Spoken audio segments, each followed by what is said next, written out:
La corbeille Mr. Phil que Winbin nous commercialise répond à nos attentes en termes d'ergonomie, en termes de facilité de collecte, en termes de maintenance que Winbin opère. On n'a pas de problème de panne. Et elle nous donne satisfaction en termes d'intégration.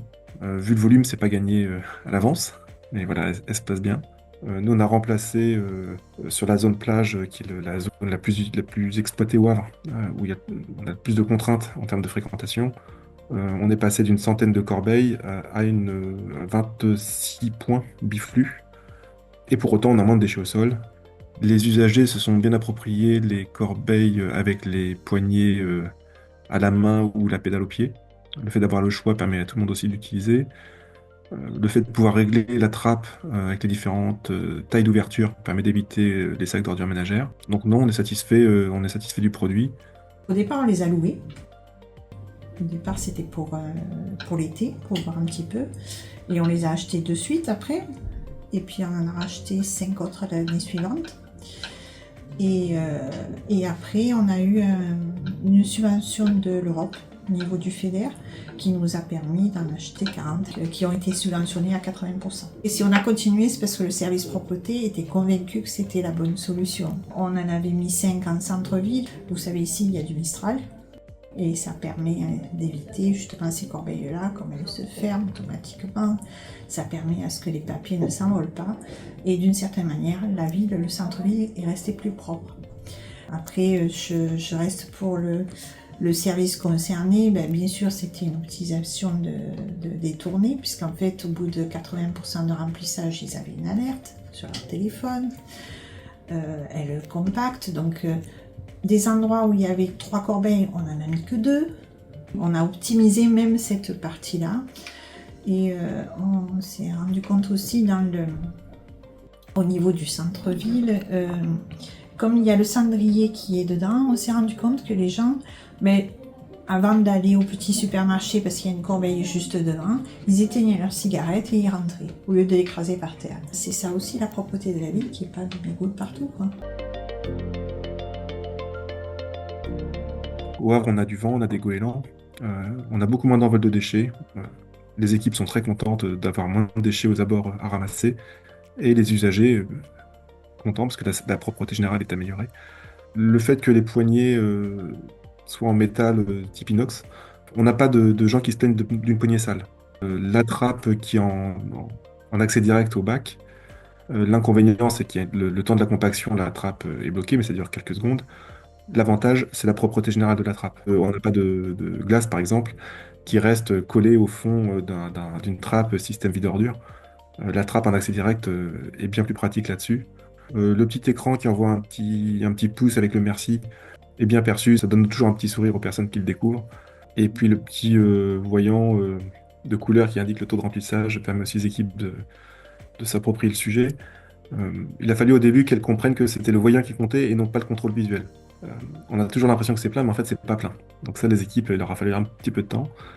Mais maintenant, c'est totalement approprié sans aucune difficulté. L'entrée ou la sortie du bac qui est dedans sont très faciles. Euh, et on y voit tous l'intérêt. On y gagne du temps, on y gagne en propreté. Ça permet d'intégrer un nouveau flux avec une surcharge de travail moindre. Et l'ergonomie, en termes de TMS, puisqu'on a une ergonome au sein du service, est bonne.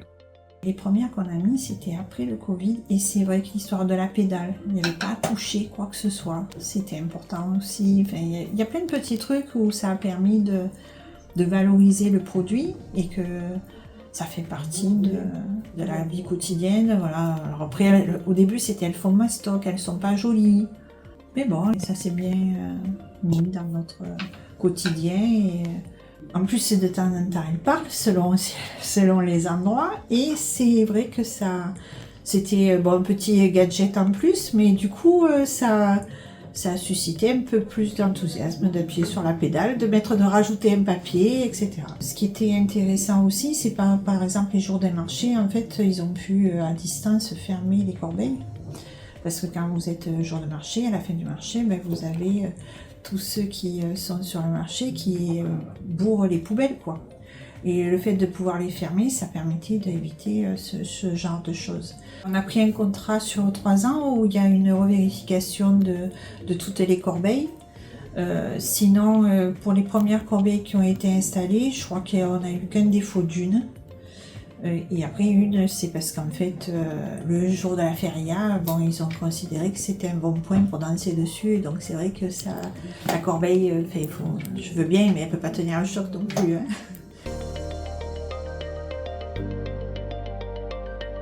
Chaque fois, ce que je dis, il y a des cas d'usage où au moins vous en entendez parler, c'est qui fonctionne et ça en fait partie, les corbeilles. Ça s'est fait facilement. Alors c'est vrai qu'on les a mis sur une dalle quand même béton, puisque c'est la société qui nous les a installées et je pense que c'était quand même pas mal pour éviter, même si elles sont lourdes, qu'elles n'ont pas de... C'est compliqué pour les faire basculer, mais il fallait qu'elles se soient ancrées au sol.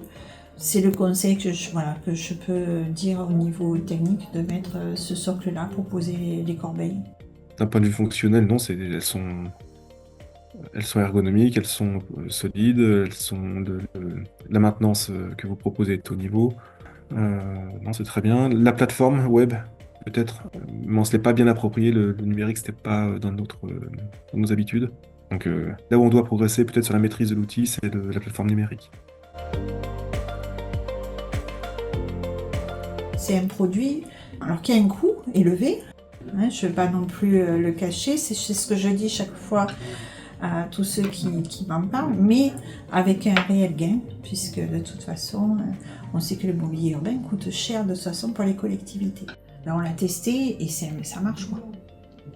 Donc, que dire de plus? La qualité du produit, on en a parlé. La qualité du service maintenance, on en a parlé. Moi, je pourrais quand même noter aussi en point positif la qualité du relationnel, euh, que ce soit au niveau commercial, au niveau technique, au niveau des petites questions entre guillemets du quotidien. euh, on a toujours quelqu'un et des réponses rapides. Donc, je pense que c'est un point fort qu'il faut mettre en avant.